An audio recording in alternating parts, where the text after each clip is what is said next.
So I read an article once by a pastor, and he said that they had a sign out in front of the building the way we do, and he said that he'd put a new sign up. He'd changed the sign at his church building, and the sign he put up is this one.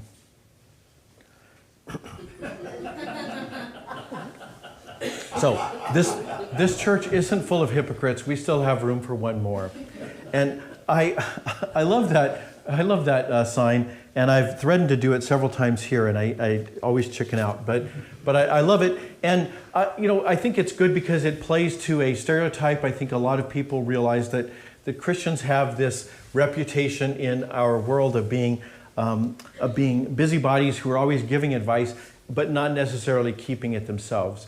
That there's a frustration with Christians because whether or not the advice is good, the advice may be great, but if you're not following it yourself, then there's a question, well, how good could it really be? You're not acting like you think it's very important, very good advice. So I understand why this sign plays into that mental image people have. And in the defense of all Christians, I think I should make at least one stab at a defense. I would say that Christians are humans, and humans have always known it's easier to see your flaws than mine, right?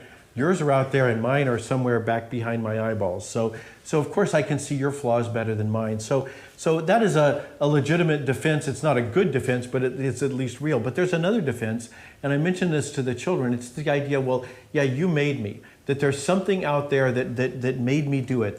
That I wouldn't have punched Caden if he hadn't made me so angry, right? That when I'm on a diet and somebody brings a box of donuts to work, they're making me eat them, right? That there are these things out there, right?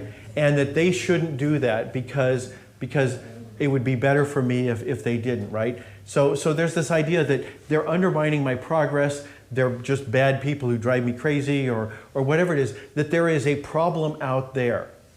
And so I think a lot of times Christians say, well, look, why don't they fix themselves? If they quit eating the donuts, right, then I won't have a donut problem. If they quit making me angry, then I won't have an anger problem. So there's this tendency I think we have to externalize our own problems and say, well, it's from the people out there. And that's what I love about this story is it's going against that. It's saying, well, we have a hypocrisy problem maybe. Well, let's welcome in more hypocrites. Instead of saying it's all because of them, it's actually saying, no, we welcome hypocrites. So I think that's actually in keeping with what Jesus teaches, is that the problem is not out there, the problem is in here. So it won't hurt you if one more hypocrite joins your fellowship. So I really do like this sign. We're going to be starting a new conversation today. We're going to be looking at the big picture idea of what it is that Jesus came to do. And so one way of looking at what it was Jesus came to do is to restore the harmony between creation and God, between God and humanity in particular. That God meant us to be in harmony with Him, and we are not. And so what Jesus is doing is restoring that. And so we're going to be looking at this passage in Mark's Gospel as a way of seeing a piece of that big idea. So we are in Mark chapter 7, and we read about these Pharisees. So they are doing exactly what I think a lot of us do. They're saying that the problem is out there. And so we see that here. The Pharisees and some legal experts from Jerusalem gathered around Jesus, and they saw some of his disciples eating food with unclean hands. Now, as I mentioned to the children, this is not a hygiene issue. This is not about germ theory, right? Germ theory is centuries in the future at this point. Nobody has an idea there are germs. They have an idea that there are two categories of people. There's ordinary common people. There's just all of us. And then there's people who have been sanctified, that they've done something. They've gotten right with God in a special way, and they're now holy. And that has like a half-life, right? Because we live in a compromised world. And so even if you make yourself holy, you're going to get contaminated before long, and then you'll be back where everybody else is. You'll be a regular person. You'll be an unclean person. You have to actively clean yourself from your ritual impurity in order to be at that higher level. But otherwise, you just drop back down to where everybody else is. So it's not about hygiene. It's not about germ theory. These are religious experts. They're not doctors. Nobody's worried about a pandemic. They're saying, you're not washing your hands, and that means you are common. Literally, the word in here talking about unclean hands, it says with unclean hands, literally that means common hands. So ordinary, regular, everyday hands. And they should be washing their hands in order to get this higher level of purity. And the idea here, it actually makes some sense. So here's what the idea is. Okay, in the law, in the Jewish law, there's things that say the priests, as part of becoming prepared to do their work, to offer sacrifices to God, they have to wash their hands. They have to make their hands ritually clean. And what somebody along the way said, well, look, if it's good for the priests, it's good for everybody else too. This idea of let's put some guardrails up around the law. The law says just the priests, but let's kind of back away from that a little bit. Nobody wants to go over the cliff, so let's back a little bit away and let's put up a guardrail there so that now we know that everybody is safe because everybody's washing their hands before they do things. And so it's this idea of, I'm going to have the law plus a little bit more just to be safe. So this idea of putting up guardrails, a fence around the law to make sure that we don't violate the law. And there's a logic to that. It has a certain appeal. And I'm glad that I don't have to weigh in on it because Jesus has. Jesus has said, well, it may have a certain appeal, but it's wrong. So they complained to Jesus. Mark has this long explanation to people who aren't familiar with this practice. Then in verse 5, the Pharisees and the legal experts asked Jesus, why are your disciples not doing what they're supposed to be doing? Why are they not living according to the rules handed down by the elders, but instead eat food with ritually unclean hands? In other words, common hands. Why are they not acting like common people? Why aren't they acting like priests? And, the letter of the law says because they're not priests. Why would they act like priests? They're not, right? But Jesus doesn't answer that question. Instead, Jesus says, let's talk about these traditions of the elders. So, and by the way, for any of you who are Methodists, I will point out the word for elder here is Presbyterian.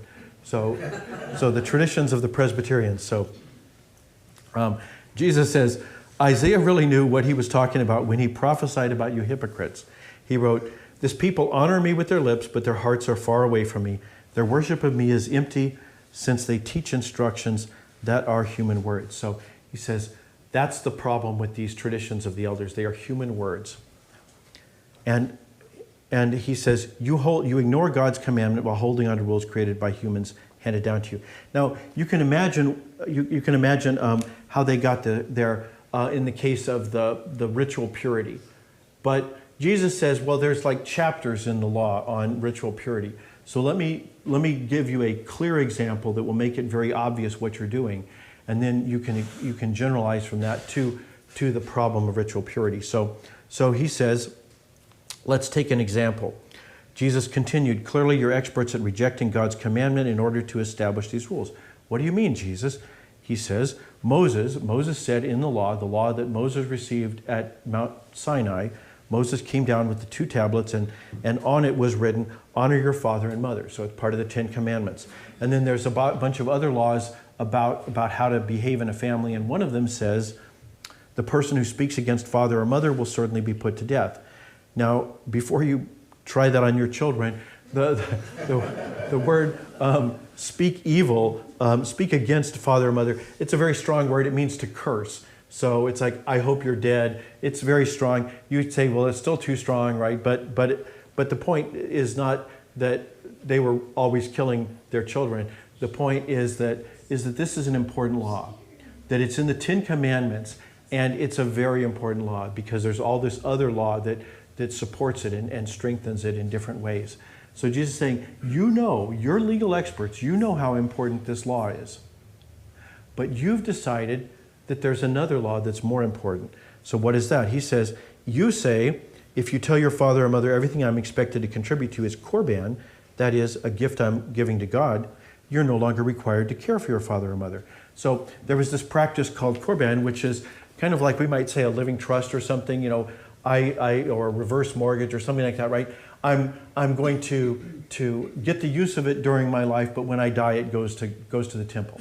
So that's the idea. So I've dedicated this thing to God when I'm done with it.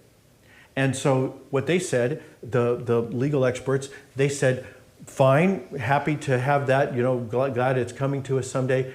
But if circumstances change, mom and dad ran out of money, dad died, left mom without anything, she's destitute, begging in the streets, I can't go back and say, hey, can I be let loose from my vow, right? Will you dissolve that vow? And they said, no, vows are important. That's in the Ten Commandments too.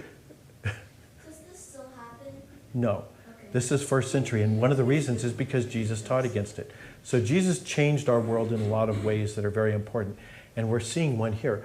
But there's a principle, so stay tuned. So they had this rule that said that you couldn't be released from your vow, and I don't know why, I don't know all the reasons. I'm sure that there's great passages that explain this, but my guess is that it had to do with a vow is before God, whereas your mother and father are just people. I'm guessing that that's where the thinking was. But Jesus says, in elsewhere, Jesus says, get right with your brother or sister and then worry about God. God can wait. So I'm thinking that that's what the idea is here. But Jesus is saying, you've made this decision. You've said, no, people should realize vows are important. They shouldn't be entering into vows lightly. And if mom and dad have to starve, well, the important thing is that the vow is being kept. And Jesus is saying, where did you get that? Right? That's a man-made interpretation. And who told you that the second commandment versus the fifth commandment? Who told you how to rate these two? Right? And so more to the point, who told you that when you did it, you could then make everybody else obey it too? Jesus says, no, that's not how this works. So he says, you've made your rules that you're then telling everybody else they have to obey. So he says, you're making a mistake in the first place to have these authoritative interpretations, that you can interpret things in such a way that they take precedence over God's law. But then he says, okay, now back to the topic of what contaminates people. Right? I haven't forgotten that. So he calls the crowd over and says, all right, I'm done schooling the religious experts. I want everybody to hear this. So he calls the crowd and says, listen to me, all of you. Pay no attention to these idiots. Right? He says, nothing outside of a person can enter and contaminate a person in God's sight. Rather, the things that come out of a person contaminate the person. So he then leaves the crowd to chew on that and then goes into a house where his disciples go, huh? So they asked him about that riddle, and he said, don't you understand either? Don't you know that nothing from the outside that enters a person has the power to contaminate? And no, we did not know that. We've grown up thinking that, of course, it has the power to contaminate us. And Jesus says, no, it doesn't. That's because it doesn't enter into the heart, but into the stomach, and it goes out into the sewer. It passes right through you. That if you're in the right state, that's the way it will be. So I was trying to think of an example of this, right? So imagine that you're allergic, right? So let's say you're allergic to cats, right? Then if you pet a cat, you'll swell up, or what was it? The hand sanitizer. If you're allergic to hand sanitizer, right? You would say, okay, well, I'm allergic to hand sanitizer, therefore everybody else is too. It's like, well, no, that's not true, right? The reason it causes trouble is there's something wrong in me. Jesus says, normally, for under ordinary circumstances, we would hope that if you eat that food or whatever, it passes through you, it does no harm, and it leaves, right? The only reason it causes trouble is if there's something wrong with you. If you have a overactive immune system or something, if there's some kind of response in you that makes that into a problem, then it's a problem. But no, under normal circumstances, it's not a problem. So Jesus says, yeah, it passes right through. And Jesus says sewer. So there you go, if you ever wonder. So he concludes, he says, it's what comes out of a person that contaminates somebody in God's sight. It's not what goes in, it's what comes out. What do you mean, Jesus? He says it's from the inside, from the human heart, that evil thoughts come. And then he lists a bunch: sexual sin, thefts, murders, adultery, greed, evil actions, deceit, unrestrained immorality, envy, insults, arrogance, and foolishness. So he lists 6 thoughts and six actions and 6 attitudes. So probably meaning there's lots of other evil things. This is not a complete list, but it's enough to get the point. And we might say, well, wait a minute, I'm not sure all of those come from the inside, right? So we'd say, well, obviously if somebody's arrogant, right, that's not because, you people are so stupid, right? It's because I have an arrogance problem, right? That's pretty obvious. But how about something like adultery or murder, right? And Jesus would say, well, yes, there is another person involved. But again, think back to that example with the allergy, right? It's not the cat's fault that you're allergic to cats. Lots of people have no trouble with cats. You're the one who has the trouble with the cat. So Jesus says, yeah, if you're involved in adultery or murder or things like this, that's a you problem, not a them problem. So here's the question. That's what Jesus says. Now here's the question. What if he's right? Right? This is a church. We kind of start with the assumption Jesus is right. So what if he is right? What does it mean for us if Jesus is actually right about this? And I think that this question has some urgency because I see, I'm just one observer, but I see our society is increasingly moving back to a mindset that those people out there will contaminate me, right? And so if I find out that you're watching the wrong TV channel, right? You get your news from that channel, you're dead to me, right? You have nothing useful to tell me because you've been contaminated. And if I interact with you, then I'll be contaminated. There are these wrong ideas, there's wrong people, there's things that actually somehow can get inside of us and turn us into bad people. So I see a lot of ways that our society, we've got all this language about cancel culture and disinformation. There's all these ideas that there's some threat out there and we need to repel it. We need to set up barriers. We need to have guardrails to keep those outside threats away from us. And so if Jesus is right, that means that those ideas aren't. So we have these ideas, guilt by association and things like that. And what that means for us is that sometimes those quick and ready solutions, right? Well, that person watches the wrong TV channel, right? That may not be really the best way of thinking about it. Now, I know your mom told you about that friend of yours that she said she really wished you'd quit hanging around with because they were a bad influence, right? And your mom was probably right, but you were 12 then, right? Or maybe you were 18, but your cortex had not completely formed, right? So you're immature and you have a in loco parentis, or in this case, parentis, who is telling you what to do. So yes, sometimes there are external influences that are bad for us. And not only that, sometimes we're aware of a weakness inside of us. We know about the weakness and we say, well, I do need those guardrails. Billy Graham famously had the Billy Graham rule, right? He said, during the whole course of his ministry, he said, I will not be alone in a room with a woman who is not my wife. And he said, that's my guardrail. And what Billy Graham did not do is say, and you need to follow it too, and so do you, and you. That if you're not following my guardrail, if you're not following my rule, then you're a bad person. So you may need a guardrail. And that there may be people where you say, look, that person is going to invite me to go out drinking, and I'm trying to get sober. And so yeah, I need to decouple from that person, right? But that's an individual thing. It doesn't mean that nobody else can go out drinking or even go out with that person, right? Because they don't need the same guardrail you do. So it's like saying, I'm allergic to cats, therefore nobody else can have a cat. Nobody else can have a cat because you must all be allergic to cats, or at least you would be allergic to cats if you were good people. And you dog lovers, yes. Yes. But that's the idea here. It's not the cat's fault, and the problem is inside of you. So if Jesus is right, now it may be considerate. If you've got a friend and you know your friend has a cat allergy, then yeah, don't go rub, what's a cat's name? Fluffy. That's more of a dog's name. What's a cat's name? Nova? Okay. All right. So anyway, all the pet names, I'm blanking here. Anyway, Frisky.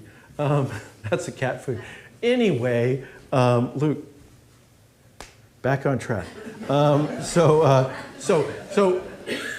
you may need to be considerate. Don't go rub your cat and then go over and pat your friend's head if you know your friend has a cat allergy. That's inconsiderate. And if they say, hey, you've got 12 cats at home and I'm allergic to cats, let's not go over to your house for dinner, right? Don't be put out of, don't get your nose out of joint. Don't be insulted because they said your house isn't good for them, right? We can be considerate for people who need some kind of a guardrail, right?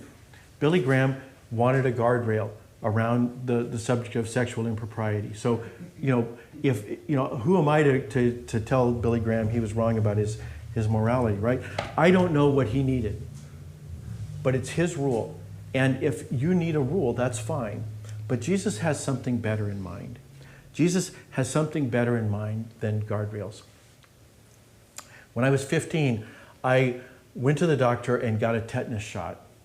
And my arm blew up, it got all red and swole up. And the doctor said, well, you're allergic to the tetanus shot material. And so for the next 40 years, I never had a tetanus shot. And then I got to Alaska and I was here and you might have noticed in the spring, I start talking kind of like RFK Jr. And right?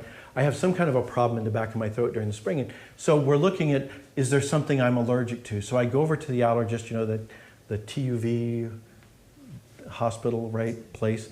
And so I'm there seeing the doctors, and I'm seeing a doctor, and he's done all these tests, and no, I don't have any allergies on, birch pollen or any of the things they tested for.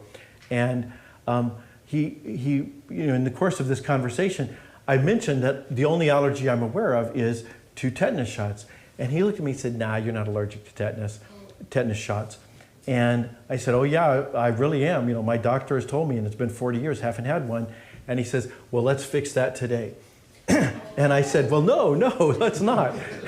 And he goes, look, if I'm wrong, you're in a building full of allergists, right? What better place to have an allergic reaction? And I think about it and say, okay, that actually makes sense. And so he gave me the shot, and now I'm immune from tetanus infections because he was right. Now, I don't know, was he right? Was my old doctor wrong? Or did something change in me in the meantime? But if you think about that allergy example, imagine you could live your life with guardrails. You could say, oh, I better not do that. I better not do that because I have this allergy, because I need that guardrail. But what Jesus is saying is, how about a life without guardrails? Because that's what I came to do. I came to change you on the inside. I came to make it so you don't even need the guardrail. So, if you're following in the bulletin, Jesus puts right what's wrong inside of us. Let's pray. Father God, we give you thanks that Jesus realizes and teaches that we are all different, and the things that tempt one of us may not tempt the other. And he gives us a new way of coexisting with other people who are struggling in their own ways. Lord, help us to be more like Christ, to not insist that other people do the things that we think might help, but to focus on ourselves and what's wrong with us on the inside. And Lord, help us to trust that Jesus can actually change us on the inside. We pray it in his holy name and for his sake. Amen.